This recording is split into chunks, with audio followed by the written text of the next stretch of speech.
Hey, welcome to Bada Boom. It's Chris, and I've brought in a very special guest. If you guys have listened to the last couple episodes, you could tell from the icon who it is, the biggest hater. It is Mike. That's right. It's me. I'm back and I'm bringing the hate. Yes, exactly. Now that we've had a couple days to simmer on the big DC news, I think, I could bring a little bit of hate now that like my emotions are in check, and then Mike could continue to hate on as he has, his whole life. So there have been some interesting developments since the announcement of the DC slate, which is Chapter One, Gods and Monsters. So, firstly, I think one interesting bit of news is that in the Hollywood Reporter, they have a newsletter called Heat Vision, which is focused on genre things like superhero and sci-fi stuff. In a little tidbit in there, what was interesting is that we already know James Gunn is going to be writing Superman Legacy, but in that article, in that newsletter, there's a little like line in there where you're like, I wonder why they put that in there. They say that Gunn is going to most likely direct Superman Legacy, which is really interesting. And I feel like at this point he probably is. I don't know why they're holding off on announcing it. Maybe, obviously taking on a job like this is very daunting. But if he's going to write it, I don't know if someone could direct a James Gunn script like James Gunn can. What do you think? Well, I would say one of James Gunn's most popular scripts was Dawn of the Dead, and that was directed by none other than Zack Snyder. So maybe we can bring Zack Snyder back again. How does that sound? I History is going to mean, repeat itself. it is called Superman Legacy, so that wouldn't be No, bad. in all No. seriousness, I feel like if you are gonna for a movie like this, especially with how important it is better to have the writer director combo. A lot of the times when you have a director whose vision is completely different from the writer, it becomes very tough for a cohesive product. And this product has to be the best, not just the best Superman movie ever, but also one of the best superhero movies ever, because the entire legacy of DC is riding on it. If they mess this one up, it's pretty much over for them. I don't see them really recovering. I mean, possibly financially, yes, but creatively, it's the linchpin of the entire operation. If they don't get this right, it's going to be really really bad. So they have to have the writer director, and if he's already rumored to be writing it, I'm pretty sure he's going to be directing it as well. Yeah, just pack it up, boys, if it doesn't work out. It also goes with the strategy they've had. They Gunn and Safran had said that these films, yes, they kind of have a vibe. They have these mood boards of what is going to be inspired, but they haven't selected the filmmakers yet. And Gunn, as a filmmaker, I think does not want to put too much on another filmmaker to be like, hey, you need to do this or you need to do that. Yes, there's going to be some connections, but he's made it very clear that he's going to leave Matt Reeves alone and have that, Reeves verse be Elseworlds and things like that. So I don't see him sort of giving someone a script and being like, "Hey, can you get this done in 2 years?" Which is the clock we're on with Superman Legacy hitting theaters in July of 2025. Uh, so yeah, I feel like that is something that we'll see, um, because I don't think it would have a date if it didn't have a director. It was the only thing outside of the Batman Part Two, which has a director, which has two screenwriters, that has an actual release date. And part of why I think they haven't announced him is that I think he probably had a treatment ready, and through sort of, he wasn't the first choice to be the head of this DC studio. So if you think about it, he's only had this job for 3 months, and that outline, that phase one, is cool, but it very much is like, oh, like that's it. They didn't have any filmmakers and anything, and it's a lot to ask. But as you were talking about, it's very important. The clock's ticking. They've wasted 10 years, and already have to go through a reboot of this. Uh, so it's one of those things. I think fans are their patience is waning. Um, but I think Gunn, what'll be interesting is Superman is not a C-list character, is not an outcast. So it'll be interesting to see him tackle a character like that and do a film like that where you're not talking about someone that is, that does not have the world looking at it. So it'd be interesting. I'm interested to see their take because in most things like Creature Commandos, I'm very excited for because I'm like that is very Gun. Whereas with Superman, I'm excited, but I'm also like, hey, I don't think there's much room for the gun humor in this one. Absolutely. I was just about to ask you, we know most likely that it is going to be Gunn, but the real question is, should it be Gunn, given his given his style and given his previous movies? I think when I think James Gunn, I think Slither, I think Super, I think Dawn of the Dead, and obviously the Guardians movies, Suicide Squad. Is that really the correct choice for Superman? Because when I was thinking about it, it kind of doesn't make sense in in just the stylistic choices that James Gunn. I mean, James Gunn is from the trauma school of filmmaking. Like he likes gore, he likes weirdness, he likes, as we saw in the Suicide Squad, just really messing with the expectations that people have when it comes to superheroes. And even with his earlier film, Super, do you think it's the right choice to have him direct? Is he the right man for the job, do you think?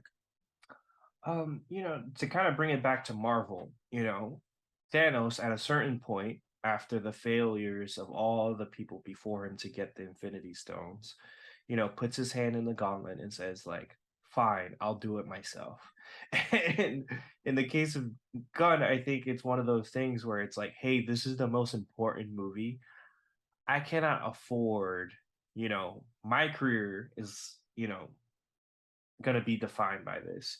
Also, the legacy of DC is going to be defined by this. So I think he's the right person in the sense that it's clearly the most important thing to him, and that's important.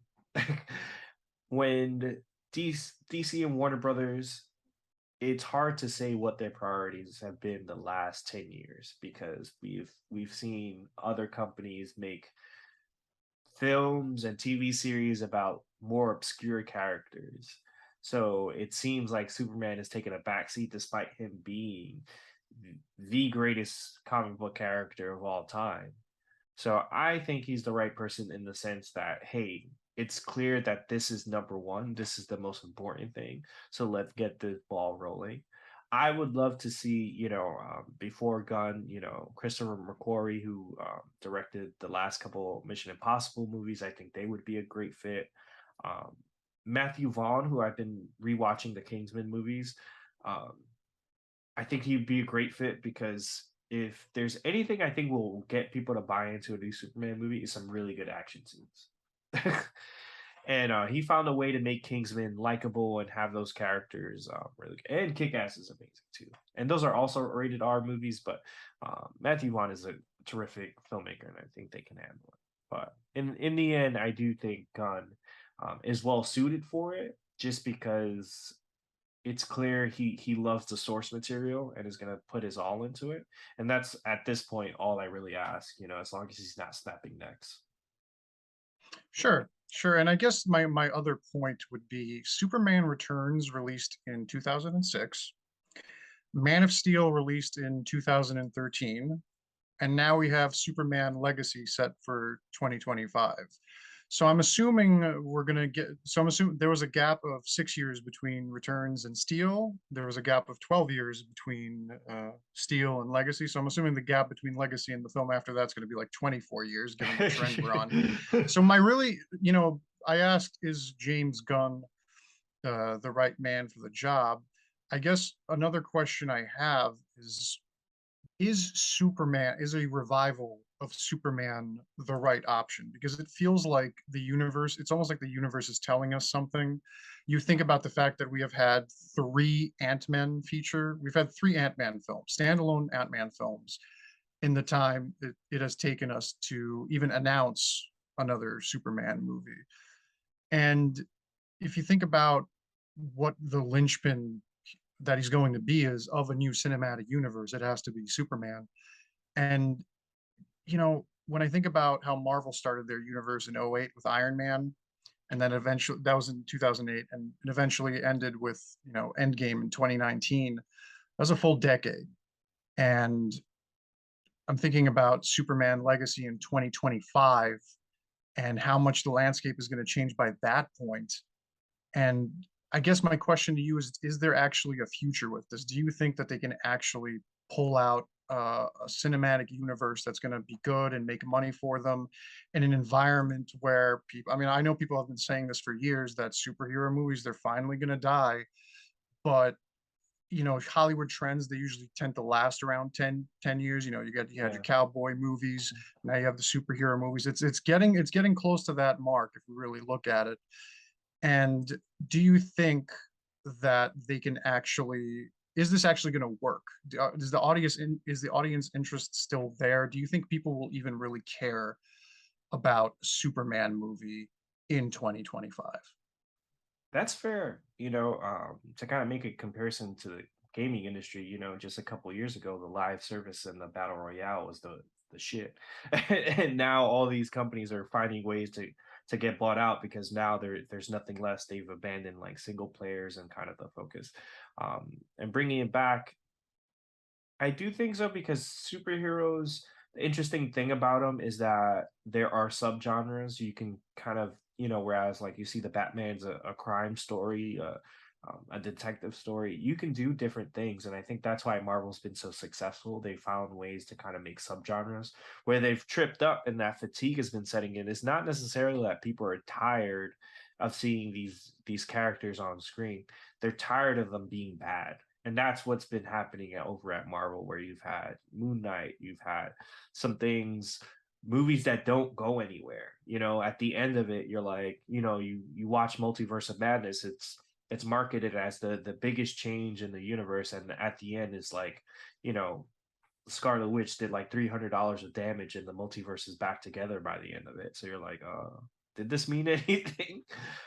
So I do think there's a place, but it has to be good. If it's bad, like people have already shown that um, they've been abandoning the brand. You saw Black Adam, and The Rock and Henry Cavill as Superman could not make that movie a hit. Granted, it was terrible, but usually The Rock is not known for the highest quality of movies. Um, yeah, it did not find an audience. So if it's bad, it can't even be average. People can't walk away from Superman Legacy and walk away and be like, it was okay, because that is exactly what got him in trouble the first time with Man of Steel. Because Man of Steel is not a bad movie; it's pretty good, but there's like some glaring flaws in it, and it wasn't like a true success. It was like, hey, it did well for what it was, but it was not breaking any box office records. So for them, they were like, all right, let's just double down. We don't need to kind of reboot or reassess. It's like, hey, if we just entrench ourselves into Zack Snyder's vision and actually give him the whole universe, maybe this will be more successful. And that was the domino that got us where we're at right now.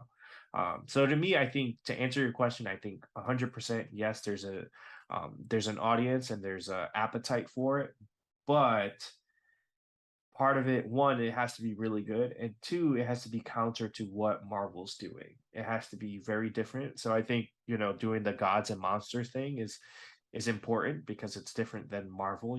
There's no characters like Superman, the Green Lanterns, and stuff like that over at Marvel right now. So if you're able to offer something different, there's going to be people. But if it's like one of those things where it's like PUBG versus Fortnite, people are only going to choose one. But yeah, I that's good news. That's not the only news. Something a little bit more solid, and it seems like it's going in a certain direction. Is you have James Mangold, who directed Ford v Ferrari.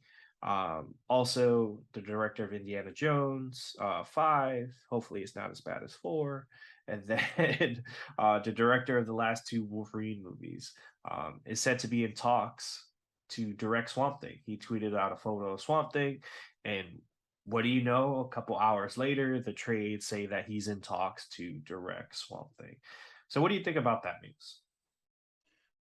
As soon as I saw that Mangold is directing Swamp Thing and James Gunn is probably going to direct Superman Legacy, I thought those roles should be switched. I immediately thought that given Mangold's history with the Wolverine, such an iconic character, and the revival that he was able to do with that character, culminating with Logan, I think he would actually be the perfect choice for Superman Legacy. And funny enough, I think James Gunn would be a really good choice for Swamp Thing. So it's interesting how these things kind of flipped. I don't And need jokes in Swamp Thing, man. it's the thing is, right, I understand. I Yeah. understand the history of Swamp Thing, and we can talk all day about how bad the return of Swamp Thing was and how much damage that did to the reputation and then just the brand in general. Having a more serious approach to it is also going to work. I'm just saying that's just me kind of wishing that the roles were reversed, but Mangold has shown that he can really take a character and flesh them out, and he's so good with just taking a character on a journey. And that's exactly what you need if you're going to revive a character like Swamp Thing, because Swamp Thing has not had the best cinematic history. We obviously had the Swamp Thing in 1982, directed by Wes Craven, which was not really that poorly received. It was kind of middling. There are a lot of people who liked that movie, a lot of people who felt it was just okay. But then the real kind of nail in the coffin was the return of Swamp Thing, who was directed by Jim Wynorski, whose catalog I can only describe as a cavalcade of crap. And it had a bit of a revival in the 1990 with the TV show, and it had very good ratings when it was airing. So I think most people, older people, when they think of Swamp Thing, are probably going to think of these three these three incarnations of him, particularly the TV show. And the most recent one that we got was the one on the DC streaming service, which I Which have was not seen. amazing. It's Yes, amazing, by the way. I've heard you sing its praises, And it got and canceled mainly because of a tax credit. It so a it tax really credit was removed and then it got too expensive. So as soon as the first episode aired, it was canceled. yeah, isn't it just amazing how often DC shoots themselves in the foot? It seems like whenever they have something good on their hands, they just smother it in the crib. And it feels like all of the successful properties that they've had over the years are properties that they've actively tried to sabotage in some way. So I'm glad that's finally changing. I'm glad they finally have some people in charge who actually care about the material and actually want to see it in the right hands. Now, the question I have for you is is a Swamp Thing feature the right call? Because the character has no real mainstream appeal. I understand that it has mega fans in the Yeah. comics, especially because of that Alan Moore run, and people really love the character. But in terms of a general audience, someone like me, who only really knows about Swamp Thing because I'm into like weirdo stuff, and I have seen the Return of Swamp Thing. Isn't it safer to put a more well-known character kind of front and center if we're going to be doing something like that? Isn't there? I guess my question is there a better choice, or is Swamp Thing going to appeal to a general audience? What do you think? Yeah, I mean, when you call the first chapter Gods and Monsters, you have to have the greatest monster in DC history be a part of that plan. I think so. I think Swamp Thing has, a little bit of mainstream appeal. It's something like The Punisher, I feel like it's one of those things that rings in, executives' minds and stuff like that. And it has a really troubled history of adaptations like The Punisher outside of the Netflix series. Uh, but there's something about it. I think it just has to be done. It also has to be done at the right price. I don't think a $200 million Swamp Thing movie makes sense. If they could get it in that 50 to like 120 range and make it really good, and it kind of, going back to Shazam, I think Shazam actually made less money than Black Adam. But the fact that the budget was contained, they made something really solid. Now they're on their second movie. So I think that's kind of like where they have to be with Swamp Thing. I think you're right. I don't think people are gonna rush to the theater. And when people see that poster for Swamp Thing, they're gonna to have someone explain to them, like, oh, actually, that character is someone in the same universe as Batman and Superman. Uh, and it'll be interesting to see how they tie things together, because the beauty of the Marvel Cinematic Universe is that everything is a sequel to the Avengers. So you kind of have to watch it to know what's going on and stay in the loop. Um, so it'll be interesting to see what comes first. It's clear that they want Superman to be that first big tentpole film, but I wonder how Swamp Thing will play into the larger narrative. Yeah, my most funny enough, most of my knowledge of Swamp Thing actually comes from the Injustice games, particularly Injustice 2. He plays actually a pretty significant role in that game, and that game kind of proves that you can have Swamp Thing with all these other characters together on screen, and it does work. So there's definitely a precedent for it, and you can always say if they do it right, it's going to be okay. Well, obviously, yeah, Yeah. if it's going to be good, it's going to be good. But like you said, is it going to be weird seeing Superman and Batman and then Swamp Thing standing right next to him when eventually they meet in the next Justice League movie or whatever whatever the plan is for that?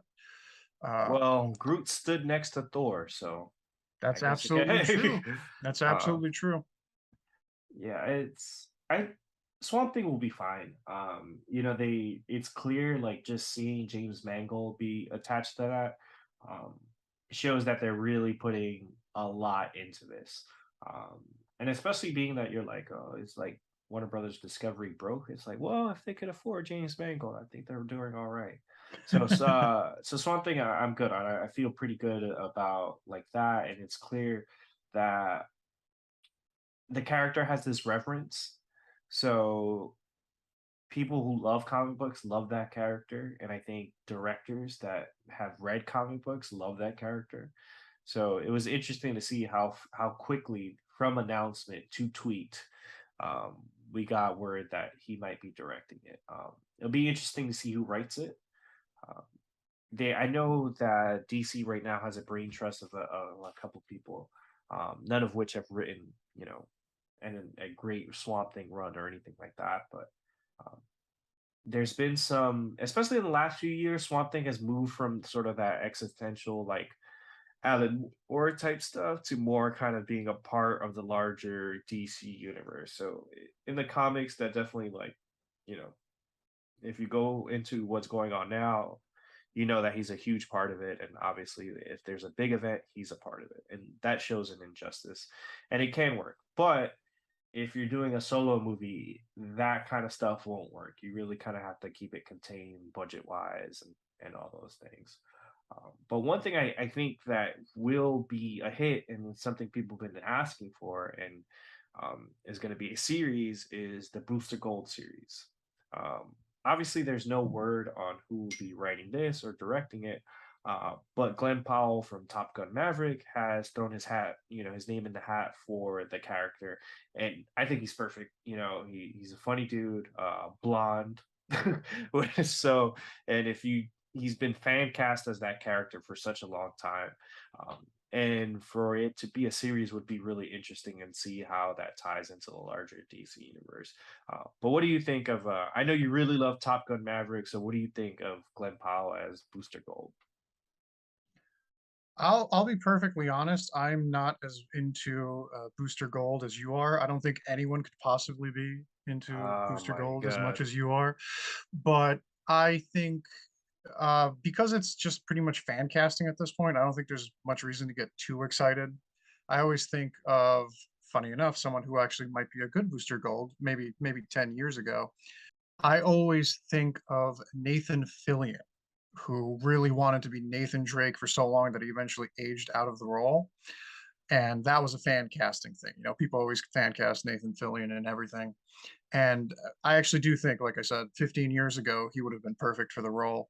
At this point, again, it's just fan casting. I would like to see some like concrete details about the series. We don't even know what it's about.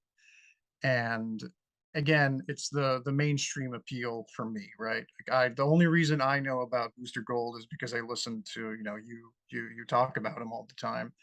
And but you did mention that the Twitter poll that James Gunn put out where he was asking about, who should have their series. And I think you mentioned it was something like 60% of the people wanted Booster Gold.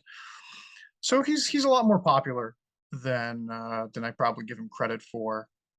And if they are going to do something like that, where you have a character from the future coming back to the past, you can have a lot of fun with it. As long as it's not CW levels of cheap, you have something good on your hands there. Listen, Zaslav has got those Edward Scissorhands, man. He's cutting everything, budgets. But what's interesting is that actually, although these are Warner Brothers Discovery projects and they are DC, they're kind of moving to a strategy where some of these things might appear on Netflix, they might appear on Prime. So they're looking to license some of this stuff out, uh, which I think would be really good. I think they need a Netflix type budget on some of these things, um, and especially like guys, there is a difference between HBO Max originals and HBO originals. I'll just tell you Oh yeah. that. Oh yeah. So don't conflate the two. You know, don't think The Last of Us would a is an HBO Max original. It's an HBO original. Um, yeah, someone I always thought would be great would be Zac Efron. If you've watched the Neighbors movies, he is hilarious. He's also in the second Neighbors movie playing a has-been. So I think that is perfect. And for a character like that, he always gets fan cast as like Johnny Storm, and I never saw that. Um, but as Booster Gold, perfect. But yeah, like you said, it's kind of like whereas with the James Mangold and the James Gunn, those things are more, reporting. This was just a fun fan cast with the actor kind of like, putting himself out there, which you see more and more, which is kind of sad because people are like, hey, please give me this job so I never have to work again. Shifting gears again, because Gunn has been so focused in tying these back to specific comic runs, you've had these books sell out on Amazon and Barnes and Noble. Supergirl, Women of Tomorrow sold out. Um, the Authority Omnibus sold out, which is super surprising. So that goes to show that people are really excited about this, and also shows you that no one knows what the fuck these things are about because they're like, I gotta read it. I don't know what he said. James Gunn has managed to sell more DC comic books than DC Comics has in like the past decade. Yeah, that's definitely gonna get clipped. Clip that. Uh, yeah, for sure. And I think that's something that Marvel's had struggles with too. Like, yeah, they've had things come out like WandaVision, for example, and some of the stories that it were inspired by, like House of M, were out of print. So it wasn't even like, oh, you could just go to Amazon and get it. Like legit, they had to send more to the printers. And by the time they were being reprinted and ready to be out, the hype around these series was gone. And it's like, well, I guess you guys don't give a shit. It was really cool to see people getting excited. Hopefully people were able to get to their local comic shops to be able to do that. But what do you think about that strategy of tying it back to the actual comics? Well, that's what the source material is. So if you're not tying it back to the comics, which is where the majority of the good stories are, then you're not doing the job correctly. I always talk about if you're going to adapt something, whether it be a movie or a TV series, the source material is important. You shouldn't you shouldn't copy it directly. It shouldn't be kind of like a shot for shot remake of whatever it is that you're trying to put to the big screen. But it's important to capture the essence of that. And the best stories have that essence, whatever the essence of the story is. So going back and looking at the best stories that are already written down isn't just a smart decision in terms of making the movie good, it's a smart decision in terms of efficiency. You already have your spec script written for you in that comic. I don't understand why they don't do it more often. Take the best stories and just adapt them. It's not rocket science here. We have the good story. It's already there. We have the rights to it. There's no issues there. Let's just get it and put it on the screen. So I'm actually surprised that they don't do it more often and that some of these movies actually end up being so different from the source material when the source material is so good. Yeah, that's exactly right. And you've seen kind of things shift further and further away from the comics, and I never really got that. Something that's been happening like lately is that kids are really into anime, and the great thing about anime, it ties directly into the manga. So if you watch an anime you really like, you go to Barnes and Noble, you go to a section, and you're like, oh, that there is the story I want. And tying that directly back to the comics gives people that. So when they watch the announcement and see Supergirl World, the Woman of Tomorrow, they go to Barnes and Noble or they go to Amazon and they put that in and they see a book with the name, the title, and they can buy it and they're gonna be like, all right, I think I'm ready for it. It should be a pretty faithful adaptation if they're using the name. So it's good. I think the comics are a business too, and it's something they need to grow and um, develop because it's going to get to a point. I think the scary part is not a matter of superhero fatigue, but if they don't invest in the comic books, the quality of the stories that they can adapt from just get worse and worse. So there will come a time where Marvel, they've already done some pretty big events. Kind of once they're done with Secret Wars, you can't. There's no real event after that that's like that can really top that. With Infinity War, you kind of were like, all right, like what's probably next? Secret Wars. That's the only thing that can really top this. So I think DC um, in its mismanagement and the way it's been treated, it has that advantage. None of those stories have been mined from, and they have everything to kind of do. And I'm excited to see that because as a DC fan, I just want the comics to continue. So if we're able to get more people to buy these things, we're able to see more of it. Absolutely. Yeah. And that's about it for the news. What's interesting, it seems like everyone cleared the deck. Everyone knew this DC news was coming because Marvel was surprisingly quiet. You saw no trailers come out this week. Everyone was like, let's not drop any news when something is going to dominate the news cycle. So it was interesting to see kind of like the deck get cleared for DC.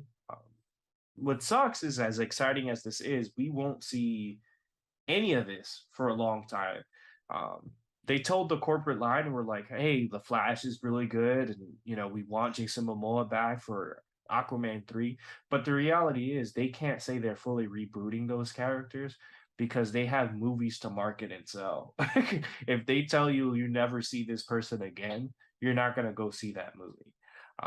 So it'll be interesting to see after the Flash, and we have 4 projects coming out this year: Shazam 2, um, Blue Beetle, The Flash, and Aquaman 2. It'll be interesting to see where these things land. Also, I've been hearing that The Flash is going through some additional photography to reshoot the ending or put in an ending that is more suited to a full reboot. Whereas the original ending was more geared towards like, hey, Michael Keaton's Batman's going to be more a part of this universe, and Supergirl. That is obviously being scrapped. Michael Keaton, shout out to him. He secured his bag, got $1 million for like 5 minutes of being on a Batgirl set. That movie's never be seen. You know, the Flash. Hey, I'm sure there's an opt out in his contract. Hey, pay or play. If I don't get to play this character after this, you still gotta pay me. So shout out to him, for cashing in while he could. We'll probably never see his Vulture character again, especially after the way Morbius performed. But yeah, this is exciting time for me, and I'm glad to have Mike on to kind of talk about it. Especially, you have that memory to think of like even the most obscure things. I was like, wait, there was a second Swamp Thing movie after the Wes Craven one. So I thank you for. Oh boy, was there. Listen, I'm not gonna even look into that. Yeah, Maybe I you maybe I shouldn't. will. Maybe I will now. It's probably free on YouTube or something. You It's know what? probably I actually apologize for bringing it up. You went through your entire life without knowing about the Return of Swamp Thing, and I have ruined it for you, so I apologize. Although not really. I am a hater, so I'm happy yeah, to have ruined that for you. and it's probably so bad that like a movie's really bad when someone can upload the full movie to YouTube and no one is claiming it as a Yeah, copyright. No one's no one wants striking to it. claim ownership. Yeah, Yeah. it's like, hey, you got it. But yeah, thanks for coming on, Mike. And guys, thanks for listening. If you've been liking the content, please like, comment, and subscribe. And with that, bada boom. Bada boom.